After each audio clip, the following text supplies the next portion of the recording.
Oi, pessoal, meu nome é Giovana Correia e hoje a gente vai falar um pouquinho sobre a representação e assistência na Justiça do Trabalho. Apenas para relembrar, a capacidade processual é a capacidade de estar em juízo, de praticar os atos processuais sozinho. Lembrando do exemplo que eu dei na outra aula, um recém-nascido pode ser parte a uma demanda porque ele é sujeito de direitos e deveres. Ele até pode entrar na justiça, mas ele não tem como entrar na justiça sozinho. Logo, ele não tem capacidade de estar em juízo. Daí por que a capacidade processual se confunde com a capacidade de exercício.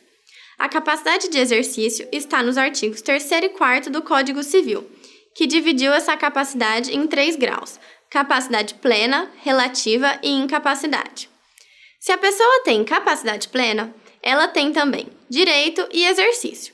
Se ela não tem a capacidade plena, ela tem o direito, o que ela não tem é o pleno exercício. E quando a pessoa não tem o pleno exercício, é preciso que seja suprida essa incapacidade dela, para que ela possa estar em juízo, o que vai ser feito através dos institutos da representação e assistência. Basicamente, os absolutamente incapazes vão ser aqueles que vão precisar de representação, e os relativamente incapazes de assistência.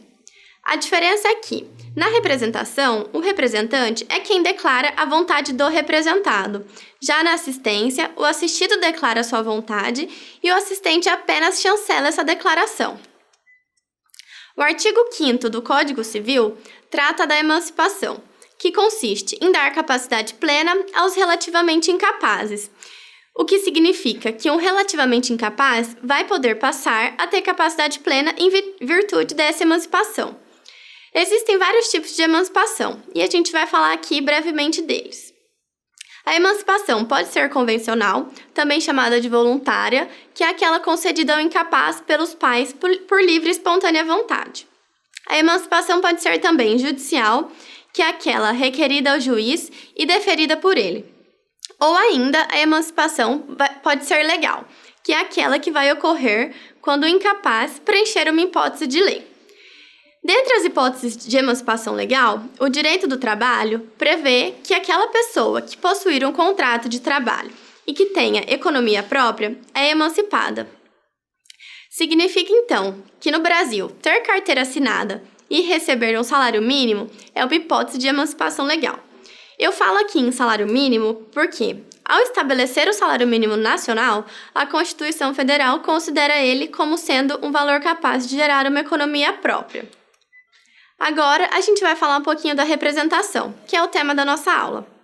A representação processual tem previsão na CLT, mas nos casos omissos, nós aplicamos as disposições do direito comum. Ela ocorre quando alguém atua em nome de outrem, que é o representado. Então, a representação processual significa que alguém está em juízo no lugar do autor ou do réu, não na qualidade de parte, mas sim de representante dessa parte. E esse representante é completamente distinto do titular do direito. Ele é um terceiro que o representa, então não é parte processual. Há 2 espécies de representação. A primeira delas é a representação legal, que, como o próprio nome já diz, decorre de expressa previsão na lei. Ela é obrigatória e está ligada à capacidade processual que vimos, pois nem todo mundo, embora possa ser parte possua direitos, está plenamente a exercer esses direitos. Já a representação convencional é uma manifestação de vontade. Ela ocorre, por exemplo, quando o empregador é representado pelo preposto nas reclamações trabalhistas. A representação também pode ser dividida em geral ou parcial. A geral equivale à representação para todos os atos processuais, que é o exemplo da representação do incapaz, em que o pai, o tutor ou o curador desse incapaz deve representar o menor em todos os atos processuais. Já a representação parcial é aquela que ocorre em alguns atos ou fases processuais. E aqui é o caso, por exemplo, da representação em audiência de empregado doente ou que possua motivo poderoso. Agora, a assistência é o ato de estar em juízo ao lado do autor ou do réu, ou quando o assistente possui algum interesse jurídico no conflito, ou em face de incapacidade relativa de uma das partes. Nesse segundo caso, a assistência é aquela conhecida por nós quando é auxiliada a manifestação pessoal de vontade dos relativamente incapazes. O assistente tem o papel apenas de intervir na lide para auxiliar a parte, para que a parte manifeste a sua vontade de um modo correto e adequado. O assistente não vai ser parte na ação também, ele é apenas um terceiro que vai auxiliar, sempre considerando a vontade do assistido. Em síntese, o que diferencia o representante do assistente é que o representante substitui de fato a declaração de vontade do representado, já o assistente apenas supre a carência da vontade do assistido. Agora, nós vamos ver como é que fica a representação e assistência na CLT. Eu já adianto a vocês que esse tema é um pouquinho confuso. A CLT fala em representação do empregado quando, por motivo de doença ou qualquer outro motivo poderoso, o empregado não puder comparecer a uma audiência. E aí, ela diz que o empregado vai poder se fazer representar por outro colega de profissão ou pelo sindicato. Aqui, apesar de a CLT ter usado o termo representar, não é uma representação de verdade, porque essa pessoa ela não vai poder atuar em nome do empregado que não foi na audiência.